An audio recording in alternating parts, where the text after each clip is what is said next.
thing, I don't think that Terra Stella has won a tournament yet either, so this could be the first one for that. And on Raging Bolt, a Pokemon that I really wouldn't have expected. It's usually Focus Slash Pokemon, but it's going to be the Raging Bolt here that has that Terra Stella. And as we're getting into this game here, we're seeing that Raging Bolt coming out immediately for Sergio, paired up with the Rillaboom. And as we mentioned, Farudra, fantastic in this matchup, led straight away for Florian, paired up with that Wellspring Ogerpon.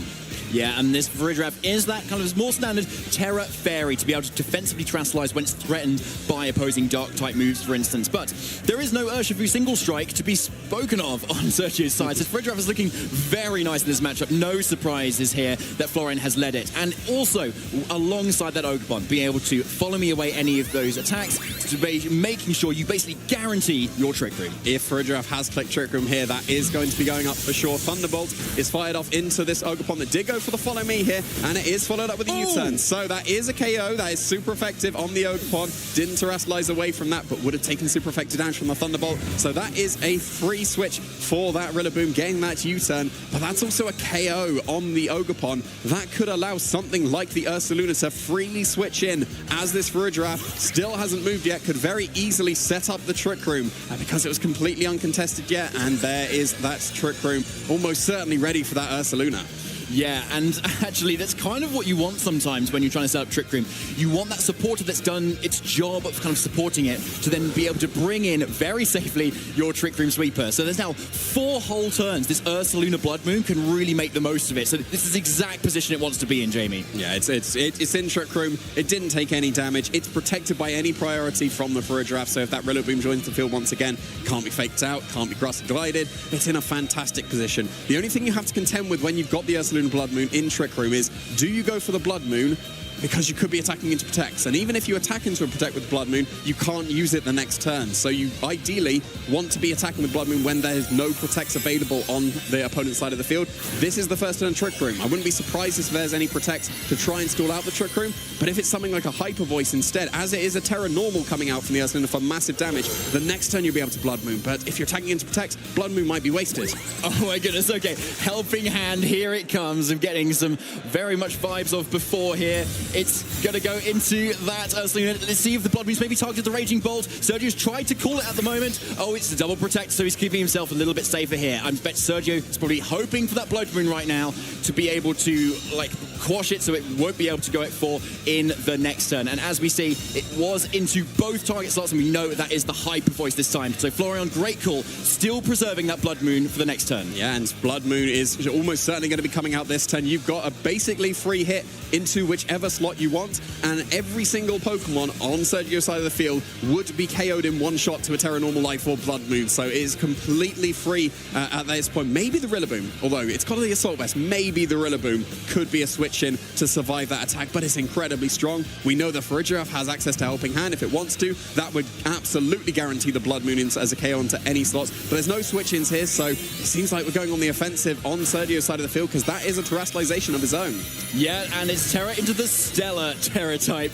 That is not a Pokemon we often see carrying the Stellar Terra, but if it's able to survive what incoming attack it might be, this is going to do a heap ton of damage if, like, a Draco Meteor, for instance, is coming out. But first, Helping Hand once again into the Ursaluna. Ogerpon keeping that Raging Bolt nice and safe, assuming it can survive a Hyper Voice. Let's see. Blood Moon Ursaluna, Terra Normal. Let's see what this move has gone for. It is that Hyper Voice into both slots. It does survive on this Raging Bolt. One hit KO on that Ogerpon half lane, but has it been worth the sacrifice? Let's see here. It's going to be that Draco Meteor. It has hit with the Terra Stellar boost into the Ursaluna. Let's see what damage it's going to do. It's a one-hit KO. Wow, fantastic damage coming out from this Raging Bolt, and that's the Blood Moon Ursaluna taken care of while still in Trick Room, only able to KO the Ogerpon half-flame on Sergio's side of the field. Yes, you do get a special attack drop now with the Raging Bolt, but it absolutely has done its job, being able to get that massive Draco Meteor with that Terra Stellar boost. Absolutely fantastic damage here. It's going to be the Rillaboom coming in for Sergio's side of the field, and we've got that Urshifu joining the fray for Florian. But it's in Trick Room now, and Rillaboom and Raging Bolt should be still underspeeding it. It should be. So there's still definitely a few turns to be stalling out here, at least 2 at the moment. So you can't just protect and then assume you can attack the next turn pretty safely. That's not something you can do right now. So there's still a lot of options Florian has, even though Ursaluna has gone down here. But yeah, bringing in a Sash Pokemon under Trick Room is still not exactly what you want. And yeah, with that Raging Bolt on Ursaluna, most likely going to be able to underspeed, but you can still protect on Florian's end as well. So looks like they're switching out, maybe to reset the stat drops, and then Sergio brings in the Chien-Pao, which is going to boost the damage of whatever Rillaboom and this Ursaring, Urshifu, that's the bear we usually see. But yeah, there's just the attack into that Chien-Pao. Must have been a Psychic because it didn't do anything. So, but the Wood Hammer was not enough to pick up the KO on that Farigiraf, even with the Sword of Ruin helping it. We're in the grassy terrain. That was massive damage, but a very well-trained Farigiraf coming out here, not able to pick up that KO. And now the Sword of Ruin is coming back to bite Sergio because that's a wicked blow into the Rillaboom, and that's enough for the KO. That is a massive KO as well. So a Raging Bolt at very low HP could be coming in here. And that Chien-Pao, of course, has to come in this time as well. Now, of course, Sergio is probably quite used to using the priority moves to kind of get around a lot of aspects of speed control, but that's still not the case. Farigiraf is still on the field here, did not go down, even to that Wood Hammer boosted by the Sword of Ruin. So it's going to be really up to how Florian plays this Urshifu as to whether Sergio's Pokemon are going to be able to survive this time. One thing going for the Chien-Pao, obviously, it does have the Focus Sash, but it's the same situation for the Urshifu on the other side too. So you can both trade blows into each other, but then it's up to the partner Pokemon next to them to be able to dish out the rest of that damage. So if this Raging Bolt is able to, say, survive an attack from the Farigiraf, it might be able to KO that, or even get a attack into the Urshifu, which they can break that Focus Sash, which would be huge right now. Yeah, we're in such an awkward position because of all the Sucker Punches that can come out, and you can't priority Florian's side of the field, but Sergio is very much in range of a Sucker Punch here, but it's just a safe double protect coming out for Sergio for both of their Pokemon, keeping themselves safe from any attacks, but it wasn't a Sucker Punch. They could have gone on the offensive with the Raging Bolt because that was just a Dazzling Gleam coming out from the opposing Farigiraf, but you've gone for Protect in the face of an Urshifu that didn't go for a Sucker Punch. So that means the Wicked Blow is going to bypass this Protect very nicely and easily pick up the KO on that Raging Bolt. Fantastic play from Florian. Yeah, that is the power of Urshifu, to be honest. Like, it's why it's on so many teams at the moment, whether Rapid Strike or Single Strike. You just cannot play as defensively around it as you can with other Pokemon. It just blows straight through exactly when it needs to there. And now we've got Chien-Pao. It's going to be able to take at least one attack thanks to their Focus Sash, but it's looking like a very much an uphill battle here versus these two other Pokemon. You get the KO at least on the Farigiraf thanks to that Icicle Crash, but the Sash Pokemon against each other, the Urshifu has the advantage because it gets to attack this turn with its close combat, absolutely bringing the Chien-Pao down to its Focus Sash. Now it's in range of Sucker Punch. It's down to 1 HP. We could potentially have a bit of an awkward game where how many Sucker Punches does this Chien-Pao commit? Because if you go for a Sucker Punch versus Sucker Punch, Chien-Pao wins in that regard. And there is a Sucker Punch. So did the Urshifu commit to its own Sucker Punch to try and KO it? No, it didn't. It didn't fall for that. No, not even any worries of any flinches from Icicle Crash. That's just a straight up close combat, and that's the first game for Florian. Terrific job there for Florian, to be honest. Like, he's just had that game plan from the start. Set up Trick Room, get in Ursaluna, and yes, it went down quite quickly to the Raging Bolt, but you saw how much resources Sergio had to kind of give up to be able to get that off. Like, the Oakmon Half Flame on its own had to go down completely just to redirect away a potential Blood Moon, which didn't even end up coming out at all. It was the Hyper Voice this time, so it was kind of almost a wasted turn at that point. If Sergio had maybe called it a little bit harder, maybe gone for a spiky shield instead, then the Oakmon Half Flame would have still been around and he'd have a much better time in that end game. So even though it looked quite one-sided from Florian, I think Sergio definitely still has a lot of options. I did go for a double protect on that first turn of Trick Room, so that could have been the turn to go for Spiky Shield and Draco Meteor on that turn. But then, of course, there could have just been that Blood Moon into the opposing Raging Bolt, and that's easily a KO based on that Hyper Voice damage, and that's a spread Hyper Voice. Blood Moon is easily KO and probably close to 2 Raging Bolts at that point. It is such a strong attack. You do have to be careful of it, and that's almost certainly why there was that Spiky Shield and Protect, to try and stall out that turn of Trick Room while also trying to waste the Blood Moon turn. Now, it'd be interesting to see how actually this next game plays out, because arguably Florian's way of setting up the Trick Room is probably the most consistent way that they could do it, with Follow Me and then the Trick Room. But Is there another way that Florian can maybe set up Trick Room without losing that Ogerpon turn 1, do you think, Jamie? I think it would actually be better for Sergio if the Ogerpon doesn't get KO'd turn 1. That just gave the completely free switch into that Ursaluna, and it did just massive damage. It almost KO'd 2 Pokemon with just a Hyper Voice. So if I was Sergio and I see the same lead, I would probably lean more towards I'm leaving the Ogerpon on the field for a turn and will waste a turn of Trick Room. Raging Bolt should underspeed the Ogerpon. Rillaboom probably also underspeeds the Ogerpon. Like the Thunderbolt and the U-turn was nice, got the KO on the Ogerpon, but it would be much better if that Ogerpon stays on the field, and then I can U-turn and stall out a turn of Trick Room, like basically for free.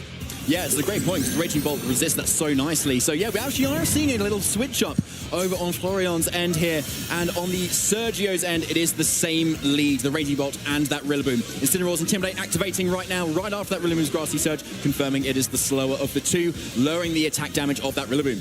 Can't go for Fake Out with the Rillaboom here, so the Incineroar's actually in a really solid position here. Doesn't even need to go for Fake Out. Farigiraf, after the Intimidate, is probably be able to survive even in just a U-turn / Woodhammer and the Draco Meteor into the Farigiraf, and then that allows you just Parting Shot into the Ursaluna, and you're the slowest Pokemon, almost certainly on the field. That would be a perfectly valid way of getting the Ursaluna on the field once again.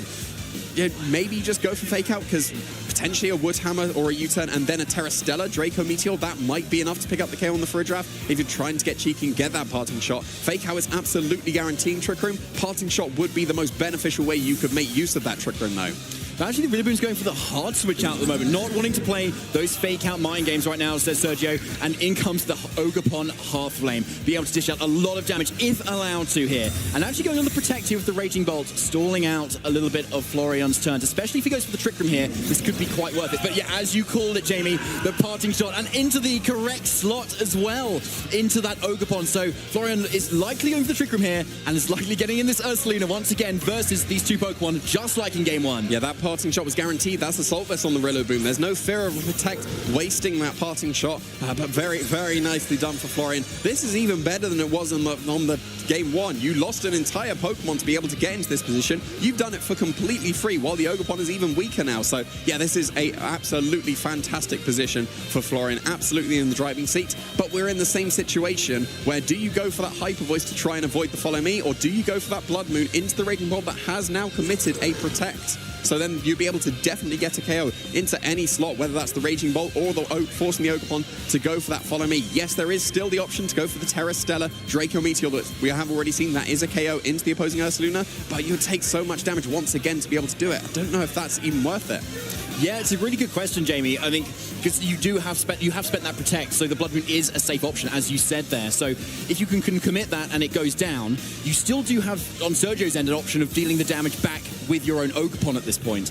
But yeah, if you want to follow me away the Blood Moon, then the Blood Moon then that also kind of works out really well because your Raging Bolt still sticks around. So arguably, Sergio is in a fairly decent position, assuming he can get that just right here.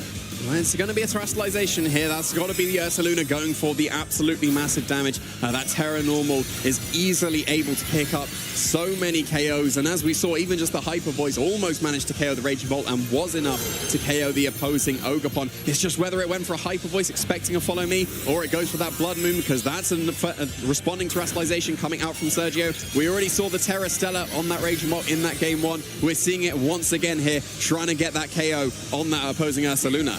Okay, Terra Stella once again for this Raging Bolt, and it's the Spiky Shield, so Sergio is trying to call where this potential Blood Moon might be going. So let's see where this Ursaluna is targeting. It was into that Ogerpon Half Flame, but it is that Hyper Voice instead, so a good call, still getting around that Ogerpon, but like last time, it's probably not enough, especially without that helping hand. It is doing a lot less damage. So this Raging Bolt, though, has gone for that Draco Meteor, and it's targeting into what is now that Incineroar instead. The Ursaluna absolutely gets away with it. Oh, wow, that's a massive missed opportunity there to be able to pick up the KO on that Ursaluna. We already saw that was a KO in that first game, and it didn't have the helping hand booster to boost the damage even further. That was comfortable survival of the Raging Bolt. Oh, if that would have been a Draco Meteor into the Ursaluna, that would have been such a stronger position for Sergio, but now it's a fantastic position for Florian, because the Ursaluna is still around, still has access to Blood Moon on this turn if it does want, and can still just go for the regular old Hyper Voice. We saw that was doing absolutely massive damage, followed up with any attack from the Incineroar, would be able to pick up the KO. Maybe without the helping hand, the Hyper Voice wouldn't be enough on the opposing Ogerpon, maybe forcing a Blood Moon this turn. And we haven't seen a Blood Moon yet. We're due one very soon. We have, exactly. It's always an option right now. Now, we know the Hyper Voice can KO the Ogerpon, but with the Rillaboom switching with the Assault Vest, it most might likely survive. But has Florian maybe called that slot with a Blood Moon instead? And we'll have to see with that Terra Normal. Yet it is that Blood Moon into that Rillaboom slot, which is a one-hit KO. Amazing call from Florian here. Yeah, that is the power of the Blood Moon. I was saying maybe the Rillaboom with an Assault Vest can survive, and the answer to that is absolutely not. It is knocked out in one shot. There was a potential parting shot into the Raging Bolt, but it is just going to keep itself safe there with a Protect. But I think the damage might have been done at that point, because that was a clean KO on the opposing Rillaboom. And we've still got plenty of turns of Trick Room left. This Ursaluna is potentially just going to go on a rampage now. And the Dragonite is actually a little bit of a switch up Sergio is bringing in here. So, as you can see, there's definitely a good few options this Dragonite has. It is that choice band, though, so it's going to have to lock into something. It cannot protect at the moment either. And because it is most likely that inner focus, which it is not going to be able to take any hits particularly well. The only thing it's got going for it is the Blood Moon has already been used, so it can't be used again. Has to be a Hyper Voice coming out this turn. So we'll see if the Dragonite is able to survive it, maybe in combination with what the Incineroar can go for, and get off another attack. That's got to be Sergio's hope right now. Yeah, he's going to be resetting those Draco Meteor drops, switching in the Ogerpon for the Raging Bolt here. And there comes another Hyper Voice coming out from this Ursaluna. Still going to do fantastic damage, and is going to get a critical hit for the one-hit KO, effectively matching the helping hand from that first game, able to KO that Ogerpon very, very comfortably indeed. There is a follow-up attack. It's a Throat Chop into the opposing Dragonite. Not quite the KO, and here's an Outrage to respond. Absolutely massive damage. Did target the Ursaluna, but still not enough for the KO. And that means that this Dragonite's just locked into Outrage here and completely free to be targeted by whatever attack the Florian wants to go for, because there's one turn of Trick Room left. You can just switch in the Farigiraf and stop any Thunderclaps that can come out. Yeah, it's looking pretty good for Florian right now, with 4 Pokemon left on their side. Sergio doesn't have much left, just the anger from his Dragonite, from all those critical hits through those Outrages. It's going to locked in to do that this time. It's going to be the Terra Normal again. No, not even a Farigiraf switch in, potentially. Hyper Voice is getting that KO on the Dragonite, and that's Raging Bolt hanging on by a slither. Incineroar following up this time with most likely a Throat Chop of some kind, but it's going to be that parting shot actually. Literally that Raging Bolt hang on just a little bit longer as it switches out. Yeah, a little bit insult to injury there with that parting shot. It could have been just the Throat Chop or even the Flare Bits to pick up the KO there, but incredibly brave of Florian. That could have just easily been the Farigiraf hard switch in to be able to stop the Thunderclap, but calling it absolutely perfectly. That's just a Thunderbolt. I say just a Thunderbolt. This is going to do some very good damage with the Terra Stella. Like, that's a good chunk to the Farigiraf, but not enough. You're not going to be able to pick up the knockouts that you need with this Raging Bolt. It's at such low HP, any attack is going to be able to pick up the KO. So just absolutely fantastically played from Florian here. Going to be advancing to their first ever regional final. Yeah, I think so. That's definitely a guaranteed German in the final as well. Yeah, as we see, Sergio Ramirez locking the fourth. And Temme is the winner of that and advances to the finals. What a dominating victory that was. That